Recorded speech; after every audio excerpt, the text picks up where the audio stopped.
सुदामदेवांची कथा सगळ्यांना माहिती आहे, पण त्याच्यातले माहिती नसणारे आणि कधी चिंतन न केले गेलेले मुद्दे मला तुम्हाला सांगायचे. सुदामदेवांची बायको सुदामदेवांना बोलती झाली, आपल्या घरामध्ये जेवायला अन्नाचा कट नाही आणि तुम्ही ज्या स्वतःला स्वाभिमानानं म्हणून घेता, ज्याचा मित्र आहे तो कृष्ण म्हणजे द्वारकेचा राजा आहे आणि ती द्वारका सोन्याची आहे, त्याच्याकडे जा काहीतरी मागून आणा. भक्ताचा नियम आहे, भक्ती करा पण महाफलेषु कदाचन. आणि कृष्णानं गीतेत सांगितलेलं आहे, कर्मण्येवाधिकार असते, कर्माचा अधिकार तुम्हाला आहे, पण फळ द्यायचं की नाही हे तो ठरवणार आहे. त्याच्यामुळे मी काही मागायला जाणार नाही, त्याला जर माझा परमार्थ योग्य वाटत असेल तर तो देईल.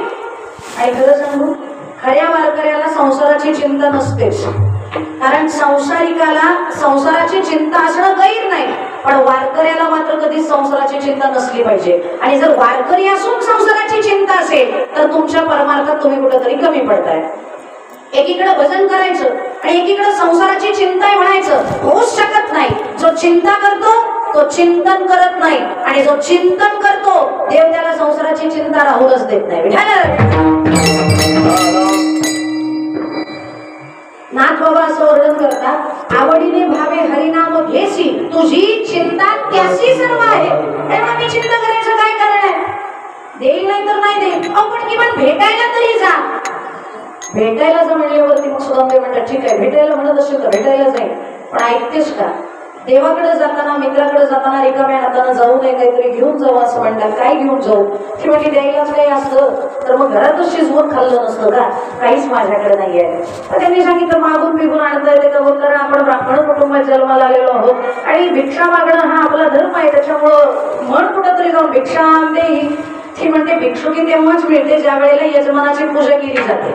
एक तर तुम्ही पूजा करणं सोडून दिलंय, त्यातली त्यात मी ज्यांच्याकडे जाते त्यांनी आता देणं बंद केलेलं आहे, कारण मागायचं तरी किती जाऊ. पण आता तुम्ही चाललेत म्हणल्यावरती मी मागायला जाते आणि माझ्या म्हणण्यावरनं चाललेत म्हणून जाते. ती गेली एका मैत्रिणीच्या दरवाजात आणि सांगितलं, माझा नवरा चाललाय देवाकडे, परत आयुष्य तुझ्या दारात कधी मागायला येणार नाही, शेवटचं मागणं काही दे, जे देशील ते घेऊन जाईल पण काहीतरी दे. तिनं वैतागून मुठभर पोहे काढले आणि हातात टाकले. दिले नाही तर टाकले. तिनं ते कसे बसे झेललेले फक्त मुठभर राहिले आणि ते मुठभर पोहे घेऊन ते सुदामदेवांकडे आले. सुदामदेवांना सांगितलं, हे पोहे घेऊन जा. सुदामदेवांनी पोहे बघितले, म्हणतात बांधून तर दे, हातात कसे नेऊ? त्यावेळेला त्यांची बायको उत्तर देते, माझ्या लग्नात माझ्या बापानं मला जो शालू नेसवला होता, मुलं झाल्यावर त्या शालूचा थोडासा भाग कापला आणि त्या पोरांना कपडे केलेली आहे, त्याची बाळूती शिवली आहे. पोरं थोडीशी मोठी झाल्यानंतर अजून त्यांच्या अंगाला काही कमतरता नको म्हणून पुन्हा माझी निम्मी साडी फाडली, त्याचे कपडे त्यांना शिवलेले आहेत. आता जर पोह्यासाठी साडी फाडायची म्हणलं तर मला विवस्त्र होण्याची भीती आहे. जीव गेला तरी मी साडी फाडू शकत नाही, कारण मी एक पतिव्रत आहे आणि पतिव्रतेला शरीर झाकणं गरजेचं आहे. त्याच्यामुळे मी नाही तुम्हाला साडी देणार, तुमच्याच धोत्रात बघा काही जमतंय का? सुदामदेव हसून म्हणतात, अगं वेडे जरा तूच बोल माझ्या धोत्राकडं. तुझ्याच बापानं मला लग्नाचे धोतर नेसवलं होतं, ते 10 ठिकाणी फाटलंय. पोरं लग्नाला आली, अजून मला धोतर बदलणं झालं नाही आणि त्या धोत्रामध्ये कसं काही पोहे बांधून घेऊन जाऊ? ती म्हणली मी करते व्यवस्था. आणि मग तिनं ते धोतर बघितलं, एका जागी मुठभर पोहे बांधता येतील इतकं सुद्धा सरळ धोतर सुदामदेवांचं नव्हतं. 3 ठिकाणी ते पोहे बांधावे लागले. किती ठिकाणी? आणि 3च का? त्याचं कारण आहे, कारण आपण पण येताना 3च गाठी बरोबर घेऊन आलेलो आहे. 4थी गाठ आपल्या बरोबर सुद्धा नाही. प्रत्येक वारकऱ्याला याची जाण आहे, येताना 3च गाठी आहे. कोणकोणत्या? संचित, प्रारब्ध आणि क्रियामाण. म्हणून सुदामदेवांच्या पण 3 गाठी. त्या गाठी बांधल्या, 3 गाठी बांधल्या आणि मग सांगितलं, आता जा. सुदामदेव घराच्या बाहेर पडल्याबरोबर ही आतमध्ये आली. आतमध्ये कृष्णाची मूर्ती होती देवघरात. हात जोडून त्या कृष्णाला विनंती करते आणि सांगते, सगळ्यांकडे लक्ष दिले देवा, आता आमची वेळ आहे. शबरी अहिल्या गणिका शबरी अहिल्या गणिका अब हमरे बारी जी दूर कर दुख मेरा बाके बिहारी दूर कर दुख मेरा बिहारी जी दूर करहू दुःख मेरा बाके बिहारी जी.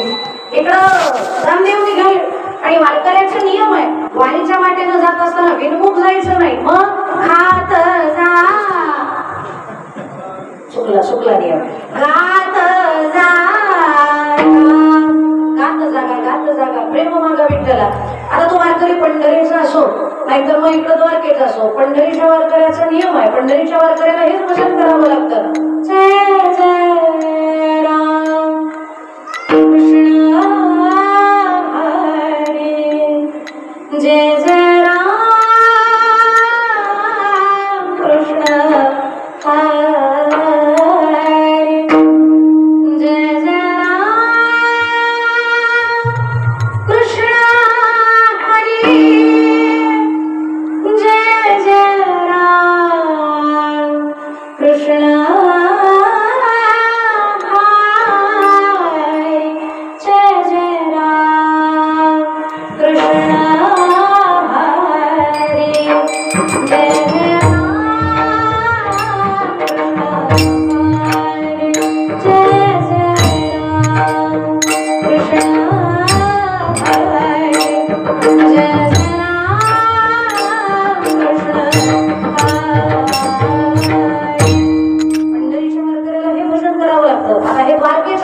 द्वारकेचं भजन काय श्री कृष्ण गोविंद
नाचत गात आनंदात उड्या मारत कारण वारीची वाटच अशी आहे तिथं आनंदानं जावं लागतं. आणि ज्या माणसाला डिप्रेशन मधून बाहेर यायचंय ना त्यानं तर नाचलंच पाहिजे त्यांना गायलं पाहिजे.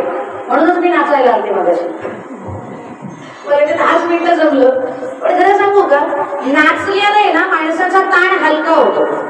माणसाचं डोकं तेवढ्या कालावधीपुरतं बधीर होतो. सायकोलॉजिस्ट काय करतात सायकायट्रिस्ट काय करतात तेवढ्या वेळापुरतं तुम्हाला बधीर करतात तुम्हाला काही सुचत नाही आणि 5-10 मिनिटं त्यांनी बधीर केलं माणसाचं सगळं दुःख विसरलं की माणसाला असं वाटतं वा काय डॉक्टर आहे त्यांनी माझं सगळं ताणच घालवला.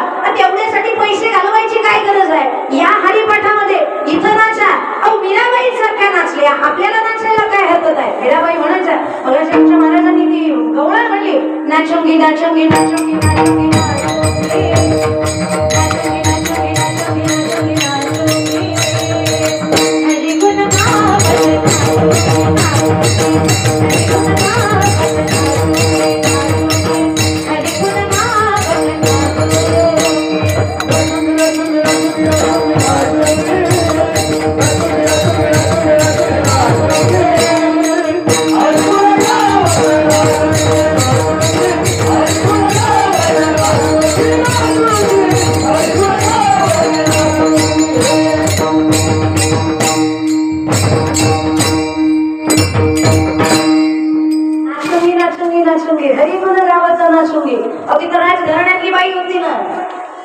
राजाशी लग्न बळजबरी लावून दिलं होतं पण तिथं सुद्धा त्यांनी हेच ठरवलं होतं बस पहिल्यांदा ज्याच्याशी लग्न लागलंय त्याचंच भजन ऐसे लागे लगन मेरा हो गए मगन ऐसे लागे लगन मेरा हो गए मगन वो तो गली गली हरी धुन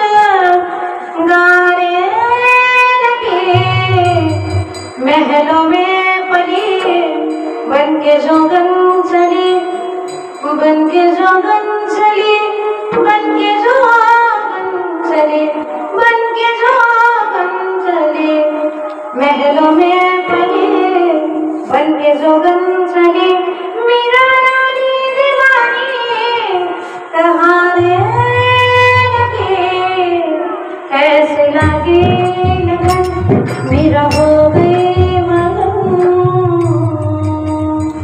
घर सोडा शेवटी गडसे तो मेरा भाई उतरी माझी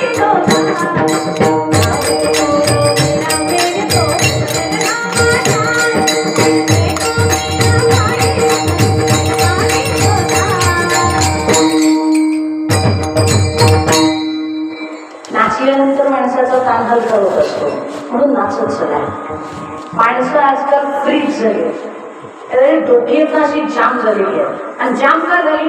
माणसाचं डोकं जाम होण्याची दोनच कारण आहेत, एक तर अति ताण पैसे कमवण्याचा आणि दुसरा म्हणजे ज्याला काहीच काम नाही तो। आजकाल अधिक ताणानं डिप्रेशन मध्ये जाणारे कमी आणि त्या नाही त्या गोष्टी डोकं लावण्यामुळे डिप्रेशन मध्ये जाणारे जास्त आहेत। तुम्हाला काय म्हणायचं? हे गुगल वापरणारे, कंटिन्युअसली युट्यूब वरती सर्च करणारे येण्याच्या जाती इतकं कुठं वापरायचं असतं? थोडस लिमिटेशन ठेवा। आणि मी सारखं कीर्तना ते सांगते ना पोरांना, त्याचं हेच कारण आहे, मोबाईल वापरून वापरून येड लागायची बारी आमच्या पोरांना। सॉफ्टवेअर इंजिनियर काही नव्हतं पण तरी सुद्धा डिप्रेस होत नव्हते। आपल्याकडे सगळं काही आहे तरी आपण आमच्या मुलाला फार ताणे हो, कंपनी चालवेल असं म्हणलं होतं, आताही चालवतो, 4-5 माणसांचा ग्रुप चालवतो व्हॉट्सअपवर। हा हे मेंटली डिस्टर्ब आहे, हे किडेत ना मोबाईलचे हे बाजूला करा। आणि माझं तर असं म्हणणं आहे, तुम्ही आठवड्यात एक उपवास करता ना, इकडे करतात ना वाढी, आजपासून हा नियम बनवायचा। आणि हे पोरांना दोष देऊन फायदा नाही, सुरुवात आपणच केली आई बापांनी। त्याला खायच्या वेळेला सुद्धा आपण बाबा मोबाईल हे पण खा, तेव्हापासून बाबांनी ठरवलंय मोबाईल आला नाही तर जेवणार, मोबाईल नसेल तर कॉलेजला जाणार, मोबाईल जर दिला नाही तर काम करणार, मग दोषी तो का आपण? त्याच्यामुळे एक दिवस असा ठरवून घ्यायचा, जसा अन्नाचा उपवास आपण करतो ना तसा मोबाईलचा पण एक दिवस, अजिबात एक दिवस मोबाईल हातात घ्यायचा बुवाच नाही म्हणले, बाकीचे म्हणताय तुम्ही फक्त बोला, ज्यांना मोबाईल जास्त लागतो ते म्हणत असतील पुढच्या वर्षी बोलवू नका हिला। हे लागलंय आमच्या मुलांना, नाही त्या गोष्टीचं टेन्शन, नाही त्या गोष्टीचं टेन्शन, आणि टेन्शन फ्री करण्यासाठीच हे कार्यक्रम आहे। वर्धापन नाही साजरा केला तर काय होणार आहे? देवी काय तुमच्या कोपायला मोकळी आहे का? पण तुम्ही एकत्र येता आणि एकत्र येता आनंद लुटता। ज्या वेळेला तुम्ही तुमच्या भावना व्यक्त करताना त्यावेळेला एक अशी इंग्रजीमध्ये म्हण आहे, shared sorrow is half sorrow and shared Joy is double Joy. ज्या वेळेला तुम्ही दुःख वाटताना त्यावेळेला ते निम्म्यानं हलकं होतं आणि ज्या वेळेला तुम्ही आनंद वाटताना त्यावेळेला तो द्विगुणित होत असतो। म्हणून वाटायला शिका, आणि जर वाटलं नाही तर तुमचं वाटोळं हे ठरलेलं आहे। आणि म्हणून व्यक्त व्हा, मोकळे व्हा। 2 आउटलेट आहेत, 7 उघडे ठेवा। हे तुमचं आउटलेट आहे, हे तुमचं आउटलेट आहे, हातपाय तुमचं आउटलेट आहे। ज्या वेळेला टेन्शन येईल त्यावेळेला सगळं सोडायचं आणि घरामध्ये रूममध्ये कोंडून घ्यायचं आणि सारखं भजन करायचं, टाळ घ्यायचा आणि कोणाला ऐकू गेलं तरी चालेल, जोर जोरात ओरडून भजन करायचं, जय जय विठोबा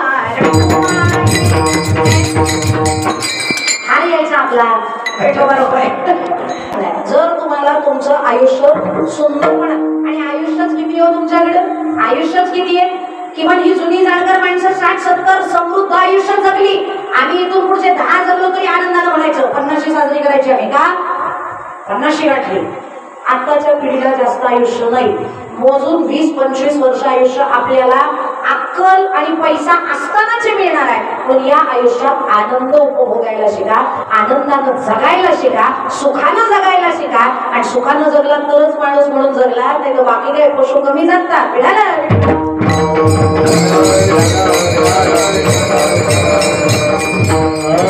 आणि दुःख दूर करण्यासाठी नाचावं लागतं। सुदामदेव निघाले, सुदामदेव भजन करत करत नाचत नाचत द्वारकेला गेले, भजन चालू केलं आणि संपताना तर द्वारकेत गेले का? कारण कीर्तनकारांना वेळ कमी आहे ना। 5 मिनिटात द्वारकेत एंट्री, अख्खं गाव हसतंय सुदामदेवांवरती। आणि का हसतंय? कारण अख्खं गाव सोन्याच्या घरात राहत आहे आणि सुदामदेवांच्या अंगावरचे कपडे मात्र फाटलेली आहेत, गरिबी वाईट असते। आणि गरिबाला स्वाभिमानही जास्त असतो. मागितलं असतं तर दिलं नसतं असं नाही, पण गरिबाला स्वाभिमान जास्त असतो. आणि ज्याचा स्वाभिमान टिकला ना, तो ज्या वेळेला यशाच्या शिखरावर असतो ना, त्यावेळेला तो कॉलर टाईटच करून असतो. नाहीतर मग जी माणसं गरिबीमध्ये आपला स्वाभिमान विकून जगली ना, ती माणसं यशाच्या शिखरावरती जरी गेली ना, तरी ती अशी ताठ मानेनं जगू नाही शकत. ज्याला धरून वर गेली त्याच्यासमोर हुजरेगिरीच करावी लागते. तुम्ही आहात म्हणून मी आहे. त्याच्यामुळं अर्धी भाकर खा, पण ती स्वाभिमानाची खा. मागता आलं असतं सुरामदेवांना, पण मागायचं नाही, स्वाभिमान आहे. गावातली लोक हसायला लागली, कारण ती सोन्याच्या घरात राहणारी. पण आता देव सोन्याच्या घरात राहतोय नवल नाही, पण माणसं कसं काय सोन्याच्या घरात? हा नियम आहे. मोठ्याच्या बरोबर राहिलं की माणूस मोठा होत असतो. मोठ्याच्या संगतीत राहिलं की माणूस मोठा होत असतो. मी पैशानं बोलत नाही, मी विचारानं बोलते. ज्या माणसाची विचाराची उंची मोठी आहे त्याच्या बरोबर जर राहाल ना, तर तुमची जी काही उंची आहे विचाराची, ती आपोआप वाढल्या जाते. पण तुम्ही कोणाच्या बरोबर राहता हे फार महत्वाचं आहे. एखाद्या बेवड्याच्या बरोबर राहा, तुमची उंची तेवढीच. स्टँडर्ड आहे पिणं म्हणजे. बेवडीले मध्ये मी त्यांना किती समजावून सांगा, हे स्वतः ऐकत नाही तर दुसऱ्याच ऐकून घेत नाही. व्यसनमुक्त संघाच्या सेशनला गेले होते. ते म्हणले, ताई आम्ही सहकुटुंब सहपरिवार बेवडे बोलवले, त्याच्यामुळे तुम्ही पण त्यांच्या माता भगिनींना थोडंसं मोटिवेट करा. म्हणलं आता माझं पहिलं सेशन आहे, ते सगळ्यात शेवटी बोलेल. म्हणलं पहिल्यांदा तुमचं होऊ द्या, सगळं झाल्यावरती मग मी बोलेल. ठीक आहे म्हणले, ताई चालेल. आता एक शिक्षक आले, त्यांचा ठरलेला कार्यक्रम व्यसन मुक्त व्हावी माणसं, त्याच्यामुळे त्यांनी तो प्रयत्न करायचा चालवला होता. 2 ग्लास आणले, 2 ग्लासामध्ये पाणी भरलं आणि मग त्यांनीच विचारलं, हे दोन्ही तुम्हाला काय दिसतात? तर सगळ्यांनी सांगितलं की बाबा हे पाणी आहे. मग त्या दाखवणाऱ्यानं सांगितलं, हे पाणी दिसतंय, पण याच्यात एकातच पाणी आहे, एकात दारू आहे. एकात पाणी आहे आणि एकात दारू आहे. पांढरी दारू असते हे मला त्या दिवशी कळलं. तसा अनुभव कोणाचाच नाही ना. ती पांढरी दारू आहे. म्हणलं ठीक आहे बा, चालू बघू दे. मी आपली बारकाईला बोलत होते, काय चाललंय काय चाललंय. त्यांनी 2 गांडूळ घेतले, एक पाण्यात टाकला, तो तरंगायला लागला, पण दारू टाकलेला मात्र तडफडून मेला. आणि ते बघितल्यानंतर मला पण थोडंसं कौतुक वाटलं, अरे दारूचा मेला आणि पाण्यातला मात्र जगला. मला आनंद वाटला. आणि मग त्यांनी ते 2 ग्लास वरती घेतले आणि विचारलं, मी तुम्हाला जो प्रयोग करून दाखवला याच्यावर तुम्हाला काय लक्षात आलं ते सांगा. एक बेवडा उठला, घाबरत म्हणलं, सर मला जे कळलं ना ते कुणालाच कळलेलं नसणार आहे. मला कळलंय खरं काय झालंय ते. मग त्यांनी विचारलं, काय कळलं तुम्हाला? कुणाला एकाला तरी कळलंय हे महत्वाचं आहे. काय लक्षात आलं तुमच्या या प्रयोगावरनं? त्याने सांगितलं, सर पाण्याचा गांडूळ चांगला तरंगतो आणि दारूतला तडफडून मेला. पाण्याचा जो टाकला होता ना त्याला मृत्यू नाही आला, पण दारूतल्याला मात्र लगेच मृत्यू आला. म्हणजे दारू ही जंत मारणारी आहे. त्याच्यामुळे पोटात जंत होऊ नये म्हणून रोज 1 ग्लास दारू पिलीच पाहिजे.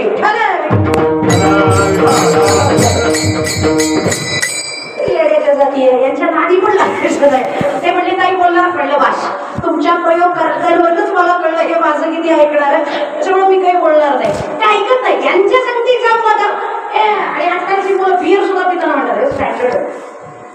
आजकाल बाया कमी नाही. कीर्तनाला म्हणून गोव्याला गेले होते.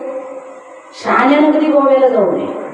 मी म्हटलं सौंदर्य असेल, निसर्ग सौंदर्य असेल, हे सौंदर्य भलतच बाजूला. आता बायांनाच उचलायची वेळ पोलिसांना.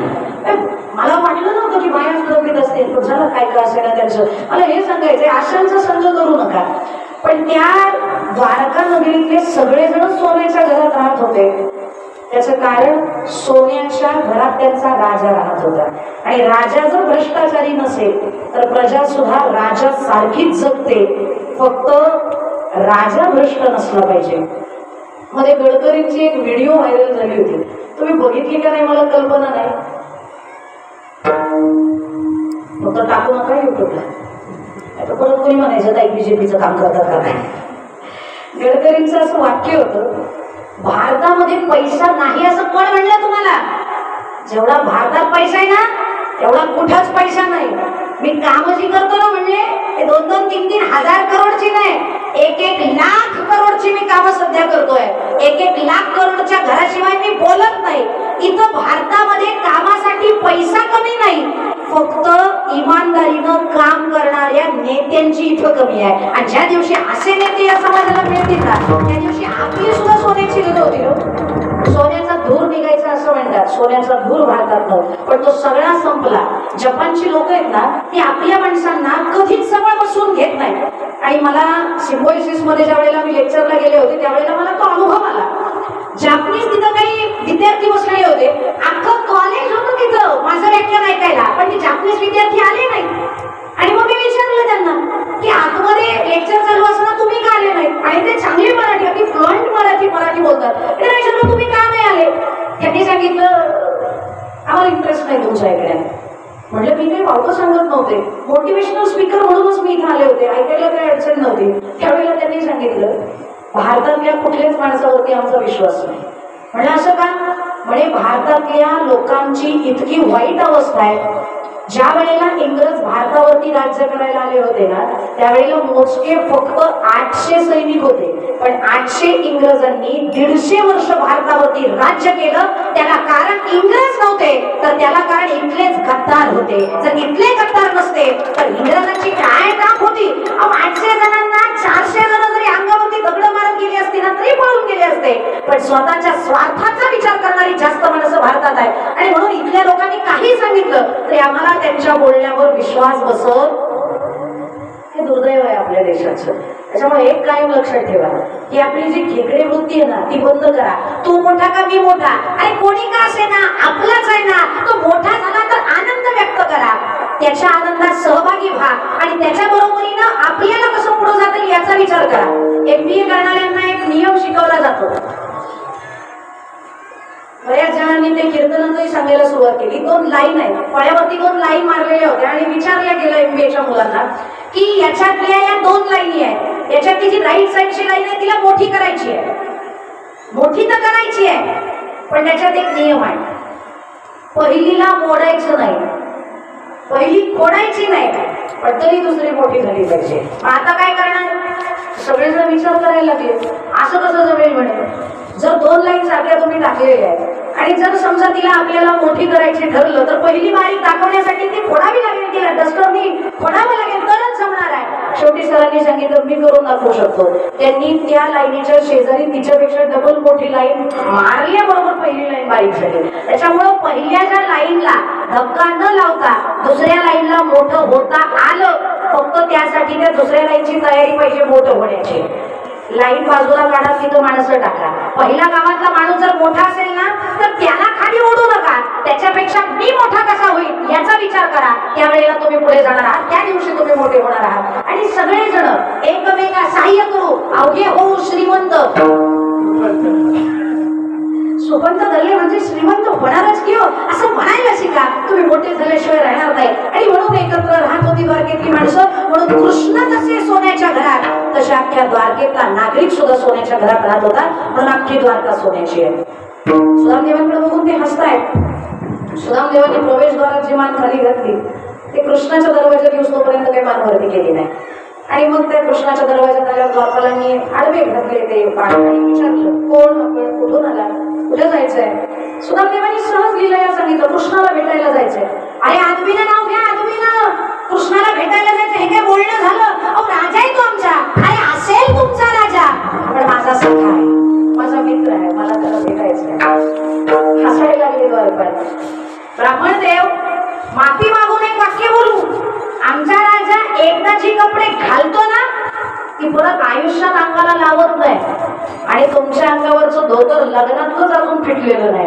आणि तुम्ही त्याचे मित्र. ते म्हणे माझ्या परिस्थितीची काय टिंगल करायची ते करा, पण मी मित्र आहे हे तुम्ही नाकारू शकत नाही, त्याला विरोध द्या मी आलोय. ठीक आहे म्हणले, तुम्ही ब्राह्मण देव हा तुमचा अपमान नाही करणार. काय सांगू कोण आलाय? मग तो निरोप काय? अरे द्वार पालो कन्हैया से कह दो, अरे द्वार पालो कन्हैया से कह दो.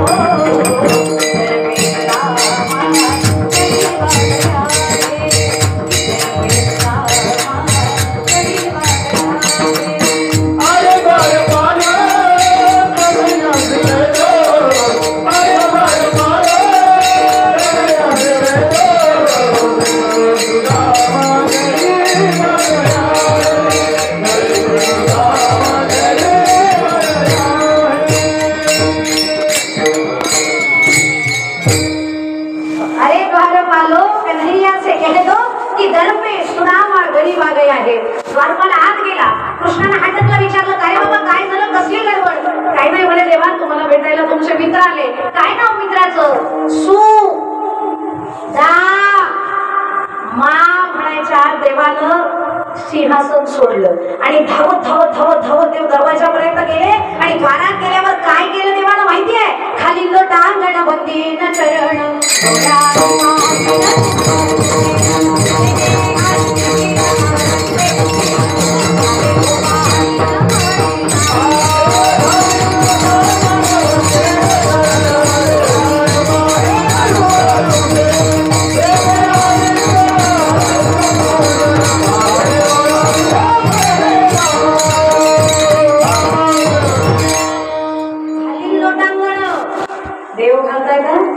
देव सुद्धा देवांना लोटांगणात घालतायत, चरण धुतायत. काही जण म्हणजे दरवाजावर कुठून पाणी आलं?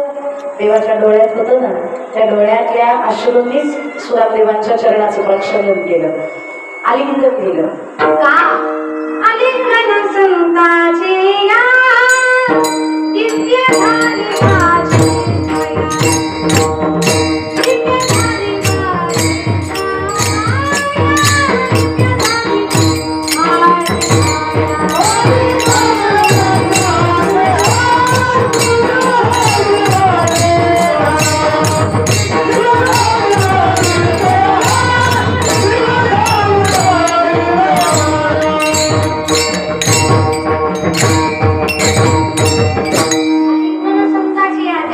माझी भक्तांना आलिंगन दिल्यानंतर देवाची काया उजळते, दिव्य होते, म्हणून आलिंगन दिलं. आदरानं आतमध्ये घेऊन आले आणि अख्ख्या घराला सांगताय आजचा दिवस महत्वाचा आहे.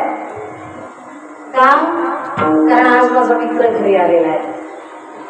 लगे कुटिया भी दुल्हनसी का मेरे सरकार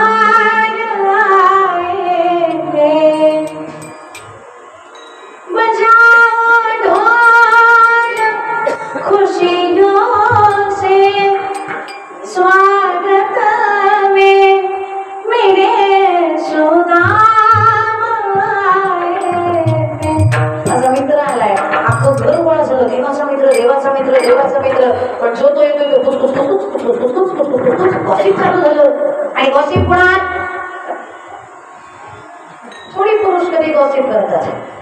देवाच्या बायका, देवाचा मित्र कपडे बघितली का, त्याचं तोंड बघितलं का, त्याला खायला मिळालं नाही, दुष्काळात आलेला महादेवाचा मित्र. पण देवासमोर बोलायची हिंमत कोणाची आहे? जेवढ्या बोलत होते त्यांनाच पहिल्यांदा चरण धुवायला बोलवलं, या म्हणून या. तो दिसायला जरी असा दिसत असेल ना तरी त्याचा अधिकार जास्त आहे. चरण व्हायला सांगितलं, शुद्ध लोकांना स्नान घातलं, भरजरी वस्त्र नेसायला दिलं आणि सगळ्यांना सांगितलं, जा माझ्या सुदाम देवांसाठी पंचपक्वान्न बनवा. माझा मित्र आलाय किती दिवसांनी आलेला आहे.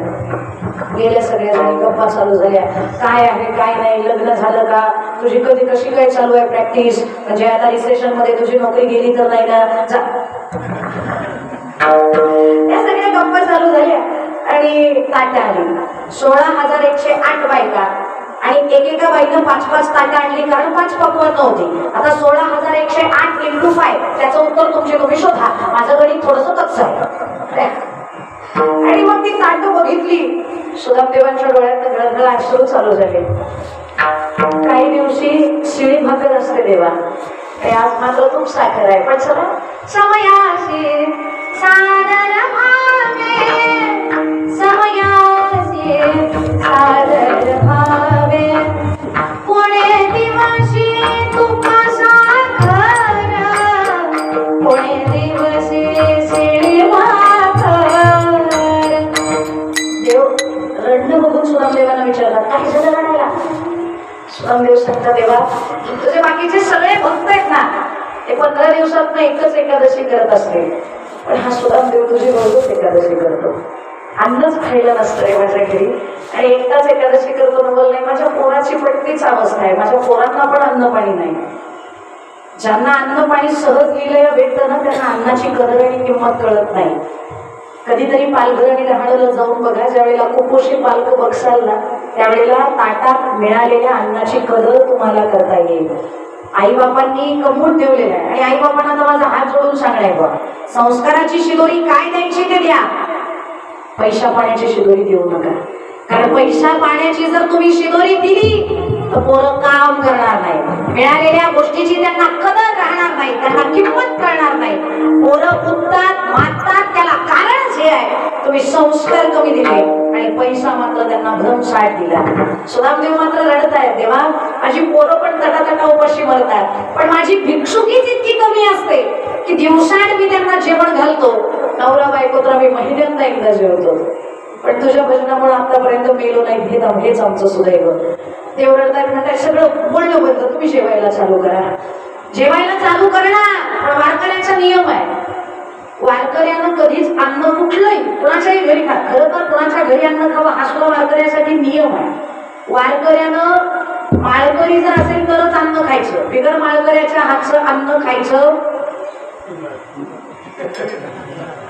नाही. आमचे काका घालणार आहेत माळकरी असला पाहिजे. आणि का म्हणजे अन्न शुद्ध करण्यासाठी मंत्रोच्चारण का असावं त्याचं कारण सांगते. अन्न पिकवणाऱ्याचे विचार, अन्न पोहोचवणाऱ्याचे विचार, अन्न शिजवणाऱ्याचे विचार त्या अन्नात आलेले असतात आणि जसं ते विचार त्यांचे आपण खातो तशी आपली बुद्धी फिरत असते. नाना बुद्धीचे तरंग क्षणोक्षणा पालटते रंग, ते अन्न खाल्लं की बुद्धी पालटते. आणि असं म्हणून जुने जाणकार माणसं हिंदीत एक म्हण म्हणायचे, जैसो खावे अन्न वैसा होवे मन. जसं अन्न खाता तसं मन होत असतं आणि आपलं मन हे प्रभू चरणाशी तत्पर असलं पाहिजे. आपण भगवत मार्गामधले वारकरी आहोत, आपली बुद्धी भ्रष्ट होता कामा नये. म्हणून जेवायच्या अगोदर मंत्र म्हणायचा तरच अन्नाचा घास खायचा. 15वा अध्याय म्हणल्याशिवाय आपल्याला जेवायचा अधिकार नाही. हातात पाणी घ्या आणि मग त्या पाण्याचं आचमन करायच्या अगोदर हे श्लोक म्हणावे लागतात. अहं वैश्वानरो भूत्वा प्राणिनां देहमाश्रितः प्राणापान समायुक्तं पचाम्यन्नं चतुर्विधं सर्वसचाहं हृदि सन्निविष्टो मतस्मृति ज्ञानमोहनं च वेदैश्च सर्वैरहमेव वेद्यो वेदान्तकृत्वेदविदेवशः त्वामिमं पुरुषो लोकेक्षर अक्षाक्षरेव च क्षर सर्वाणि भूतानि कूटस्थोक्षरोच्यते उत्तमं गुरु. बस ताट नाही यायचं, भूक लागायला लागली मला हे मंत्र म्हणून. हे मंत्र म्हणावे लागतात. सुदामदेवांनी हातात पाणी घेतलं, मंत्र चालू केले, पण शेवटी एक चूक झाली. पाणी घेतलं आणि शेवटी ते फिरवताना इति श्रीमद भगवद्गीतासु उपनिषत्सु ब्रह्मविद्यायां योगशास्त्रे श्रीकृष्णार्जुन संवादे पुराण पुरुषोत्तम योगो नाम पंचदशोऽध्यायः. श्रीकृष्णार्पणमस्तु. कृष्णानं हात धरलं, सोडा म्हणे वा बाजूला, मला जेवू द्या. कृष्णार्पण झालं म्हणजे ते मला दिलंय आणि आता ते मी खाणार. सुदामदेव म्हणतात, देवा मस्करी करू नका, भूक लागली आहे.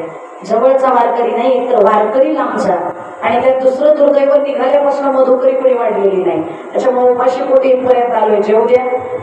कृष्ण म्हणतात, सुदामा तुम्हाला काय वाटलं, तुम्ही निघालेले मला माहित नाही. अहो तुम्ही निघाले आणि वार्यानं सांगितलं सुदामदेव तुमच्याकडे येण्यासाठी निघाले. उपाशी फक्त तुम्ही नव्हते सुदामदेवा, जेवढे दिवस तुम्ही उपास केलाय ना तेवढे दिवस या कृष्णाच्या तोंडामध्ये घास घेतला नाहीये, मी पण उपाशी आहे. तुम्ही जेवायला बसले, मला काही नको, मला काहीतरी द्या. आणलंय म्हणे देवा तुला द्यायला, पण इतकी ताटं बघितल्यानंतर माझी शिदोरी उघडून दाखवावी अशी माझी शिदोरी नाहीये. म्हणजे तुझ्या बायका समोर आहे, त्यांनी जर माझी शिदोरी बघितली ना तर हसतील आहे त्या माझ्या शिदोरीकडे बघून. मी नाही दाखवू शकत ती शिदोरी, कारण आणलेली शिदोरी सुद्धा भिक्षुकीच आहे. दुसऱ्याच्या घरात आणलेली, माझ्या घरात कर्ण नव्हता अन्नाचा, लोकांकडनं मागून आणलेला आहे, त्याच्यामुळे ते नाही दाखवू शकत. देवानं सांगितलं तुम्ही काळजी नका करू, माझ्या बायका हसणार नाही, तुम्ही उघडा तर खरं शिदोरी. सुदामदेव म्हणले तू काही म्हणलं तरी नाही उघडायचो, तुझ्या बायकांच्या गळ्याकडे बघितलं की माझा ऊर दडपतो म्हणे. या श्रीमंताच्या पोरी आणि ते माझ्या गरीबाचे एक तर पहिलेच कुतकुत करून थट्टा उडवत होते, आता तर हसतील.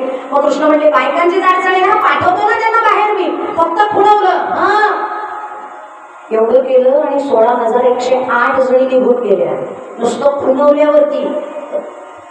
तुम्ही कधी ट्राय करू नका असलं काही, जमायचंच नाही, कशाला उगीच नाही त्या गोष्टी. नुसतं खुणवलं, सगळ्या जणी निघून गेल्या.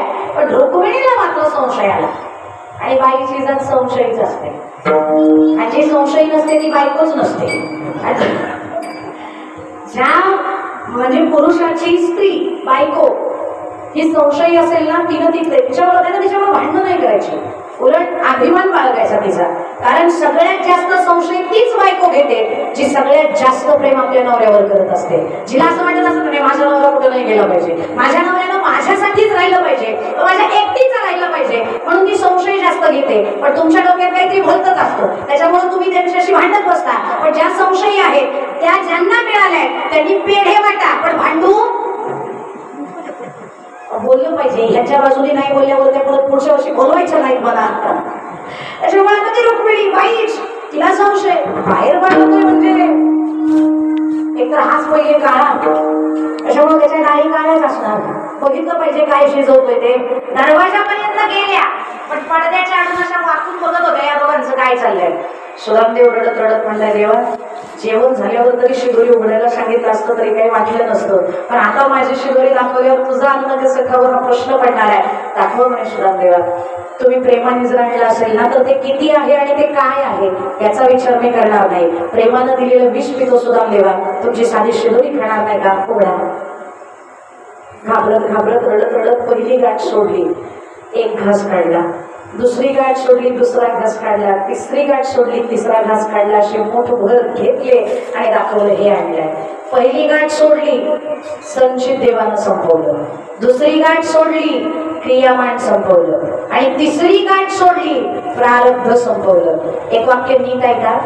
सगळे फिलॉसॉफर, सगळे तत्वज्ञ असं म्हणतात की केलेलं कर्म हे भोगावंच लागतं. नीट आहे का. केलेलं कर्म हे भोगावंच लागतं. पण एकमेव वारकरी आणि भक्ती संप्रदाय असा सांगतो, जर तुमची भक्ती ताकदीची असेल ना आणि जर देव तुमच्या आयुष्यात आला ना तर तुमचं कर्म देव भोगतो, पण तुमच्या कर्माचा नाश करतो. नाथांचं प्रमाण आहे, एका जनार्दनी भोग प्रारब्ध.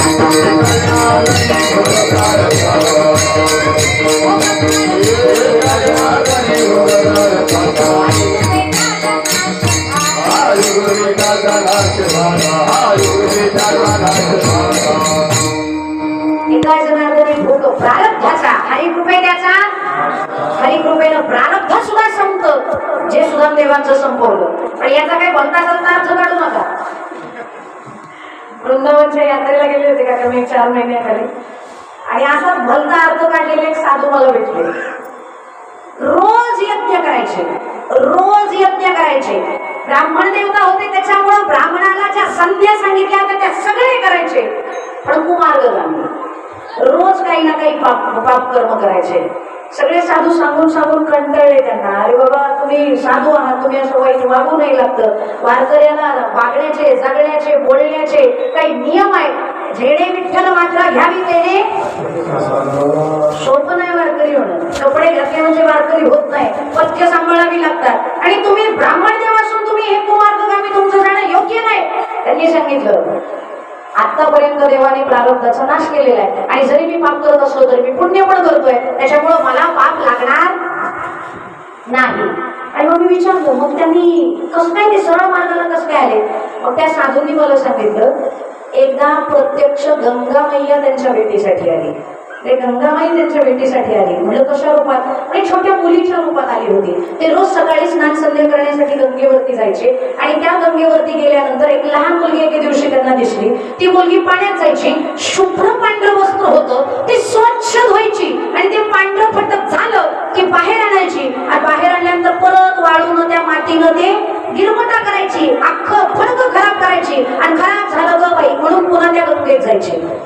त्यांनी ते बघितलं आणि त्यांनी सांगितलं, ए बाळा अगं काय करतेस. एकदा गंगेतनं ते वस्त्र काढलं की ते पुन्हा धुण्याची गरज नाही. त्यावेळेला ती म्हणते, नाही नाही ते धुतलं ना, ते धुतलं तरी सुद्धा ते खराब होणारच आहे, पण ते खराब झालेलं पुन्हा धुवावं लागतच, त्याच्यामुळे मला ते मलिन झालेलं धुवावं लागणार आहे. त्यांनी सांगितलं, मलिन झालं तर धुता येतं, मलिनच करतीयस तर मग धुवायला कशाला जातीयस. एक तर मलिन करू नकोस, नाही तर धुवू नकोस. तिला सांगितलं, कापड जर मलिन केलं तरच ते धुवायला न्यावं लागतं, आणि जर ते मलिन मुद्दामून केलं तर त्या धुण्याला किंमत राहत नाही. जर चुकून झालेलं वस्त्र मलिन असेल आणि ते चुकून मलिन झालेलं वस्त्र जर धुवायला जाल तरच गंगा ते साफ करते, पण मुद्दामून जर तुम्ही ते करत असाल तर गंगा ते प्रत्येक वेळेला साफ करणार नाही. हे ऐकल्याबरोबर त्यांनी पाय धरले आणि विचारलं, तुम्ही कोण.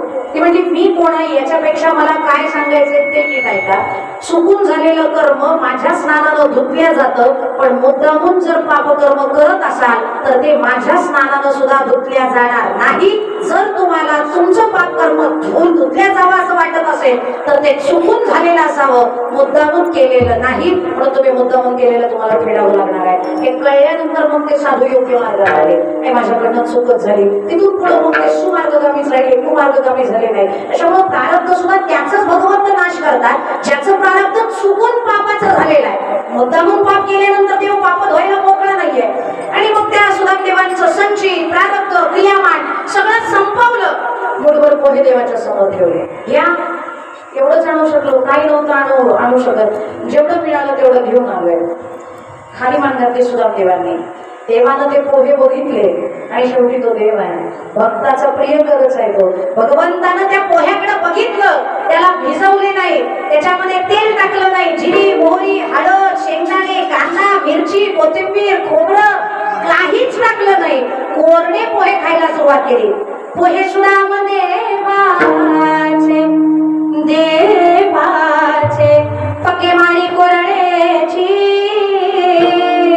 कोरडे पोहे खायला सुरुवात केली. आणि ज्या वेळेला पहिला घास खाल्ला दारिद्र्य संपवलं सुदामदेवांचं, दुसऱ्या घासाला गाव सोन्याचं बनवून दिलं सुदामदेवांचं, आणि तिसऱ्या घासाला माझं वैकुंठ पण तुला दान असं म्हणून तिसरा घास खाणार रुक्मिणी माता पळत आल्या हात धरला. तिसऱ्या घासाला वैकुंठ दिन आणि चौथ्या घासाला आम्हाला दासी म्हणून पाठवून दिलं. त्यापेक्षा ह्याला अडवलं पाहिजे तर हात अडवला, माघारी घेऊन आले, आपण प्रसादासाठी वाटायला घेऊन जाते. सुदामदेवाचं जेवण झालं, निघाले. चालल्याबरोबर देवानं सांगितलं, सुदामदेवा जा पण शिदोरी घेऊन जा. तर माझ्यासाठी आणली म्हणल्यावर तुम्ही घेऊन जा. जातो म्हणे देवा घेऊन. बाहेर पाऊल टाकणार, पुन्हा अडवलं, सुदामदेवा थांबा थांबा थांबा, जा पण अंगावरची माझे कपडे काढून जा. हे ऐकल्यावर सुदामदेव हसतात आणि मनातल्या मनात म्हणतात कपटी कुठला. कपटी ही शिवी ऐकल्याबरोबर देव खळखळून हसले. मुंगीच्या अंतकरणातलं कळतं, मित्राच्या अंतकरणातलं त्याला कळायचं नाही का, खळखळून देव हसले आणि म्हणतात सुदामदेवा कपटी कोण ठरवा. संदीपनी ऋषींच्या आश्रमामध्ये शिकायला कोण कोण. देवा आपण. लाकडं तोडायला गेलं कोण कोण. देवा आपण. चणे खायला कुणासाठी दिले होते. देवा आपल्याला. चणे खाल्ले कुणी सुदामदेवा. देवा कपडे काढतो, इज्जत काढू नका. काढतो या बायकांसमोर काही सांगू नका मी काय गेले ते. पळत आत गेले, आपलं धोतर जे फाटलेलं होतं ते घातलं आणि देवाचं बरजरी वस्त्र देवाच्या हातात दिलं. देवाला आलिंगन मारलं. देवा तू काही नाही दिलं तरी चालेल, फक्त हे जे आलिंगनाचं आणि मित्रतेचं सुख आहे ना ते माझ्याकडनं काढून घेऊ नको. मला तुझ्याकडनं कशाचीच अपेक्षा नाही, काहीच अपेक्षा मी ठेवत नाही. माफले शुभदाचन असं म्हणले आणि सुदामदेव लांब जाईस्तोपर्यंत कृष्णाने पाठमोरे होईस्तोपर्यंत बघितले. आणि ते भरजरी वस्त्र सुदामदेवांनी घातलेलं देवाच्या हातामध्ये घेऊन देव माघारी फिरणार तेवढ्यात रुक्मिणीने अडवलं. ओ देवा थांबा, गरीब आहे म्हणून त्याचा अपमान पावलोपावली केला तुम्ही, तुम्हाला शोभलं काय. द्वारका नगरीचा राजा म्हणून घेता आणि दरवाजात आलेल्या याचकाचा अशा पद्धतीने अपमान करता, हे कितपत योग्य होतं. विचारलं कृष्णानं, मी काय अपमान केलं, मी काय चुकीचं वागलो. म्हणे तुम्ही एकदा अंगाला लावलेले कपडे पुन्हा अंगाला लावत नाही. मग सुदामजींच्या अंगावरचे कपडे काढून घेण्याचं काही कारण होतं का. राहिला असता एखादा ड्रेस तो काही फरक पडला असता का. त्यावेळेला कृष्ण रडत सांगतायत, अरे अरे अरे अरे रुक्मिणी तुला पण कळलं नाही मी हे का केलं ते. सुदामदेवांचा अपमान करायचा होता म्हणून ती कपडे नाही काढली मी त्यांच्या अंगावरची.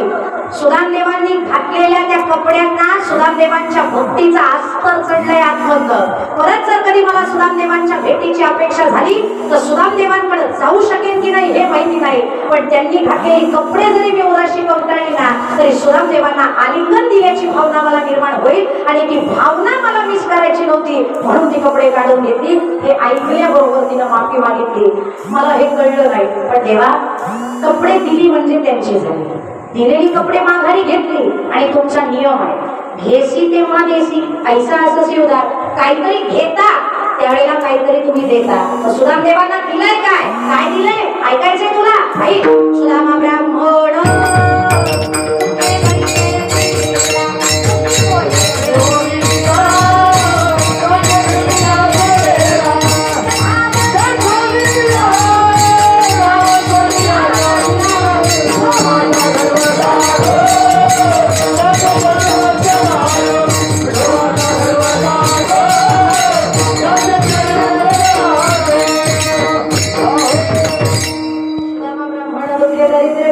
मुष्टी पोहे घेऊन या त्याच्या भेटीला गेला. शुद्ध भावाने कोणी या गाव शुद्ध भावानं सुदामजींनी भजन केलं तर त्यांना अख्खं गाव सोन्याचं मिळालं. हे काय का सुदामदेवांनी शुद्ध भावानं भजन केलं तर त्यांना अख्खं गाव सोन्याचं मिळालं. आपल्याला किमान आपलं घर सोन्याचं मिळालं तरी सोन्याचं गाव मिळावं म्हणत नाही, पण सोन्यासारखा देव मात्र तुमच्या नावावर झाल्याशिवाय राहणार नाही. आवडे विठ्ठल राईजे कांती अलभ्यते हे तिला भगरा, पण त्यासाठी त्याचं भजन शुद्ध भावाने केलं पाहिजे. आणि